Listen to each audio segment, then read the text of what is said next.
వృశ్చిక రాశి వారు. ఈ వృశ్చిక రాశి వారికి ఈ వారంలో మొత్తం 4 గ్రహాలు అనుకూలంగా ఉన్నాయి. మంచి ఫలితాలను, లాభాలను అందుకుంటారు. లాభములో కుజుడు సంచరించడం వల్ల గట్టి పోటీని ఎదుర్కొని మీదైనటువంటి శైలిలో విజయాలను సాధిస్తారు. వాహన లాభాలు అందుకుంటారు. మంచి ఆదాయాన్ని కూడా అందుకోగలుగుతారు. దశములో బుధ సంచారం ఉంది. వ్యాపారాభివృద్ధి, ఆర్థికాభివృద్ధి, నూతన అవకాశాలు మీకు సానుకూలంగా ఉన్నాయి. ఆర్థికంగా బలపడతారు. దశములో రవి సంచారం వల్ల అధికారుల అండదండలతో అభివృద్ధిని సాధిస్తారు. వారి అభినందనలతో పాటు ఆదాయం కూడా మీకు లభిస్తుంది. ప్రభుత్వం నుంచి కూడా సహాయం అందుకుంటారు.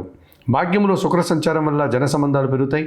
శ్రీజన సహకారంతో చాలా పనులు సునాయాసంగా పూర్తి చేస్తారు. మంచి లాభాలను కూడా అందుకుంటారు.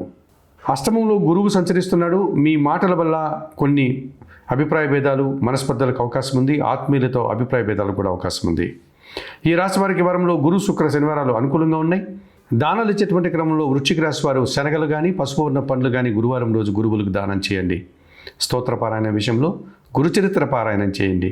ఆలయ సందర్శన కార్యక్రమంలో భాగంగా వృశ్చిక రాశి వారు దత్తాత్రేయ స్వామివారిని దర్శించి నమస్కరించుకోవడం వల్ల మరింతగా మంచి ఫలితాలను అందుకోగలుగుతారు.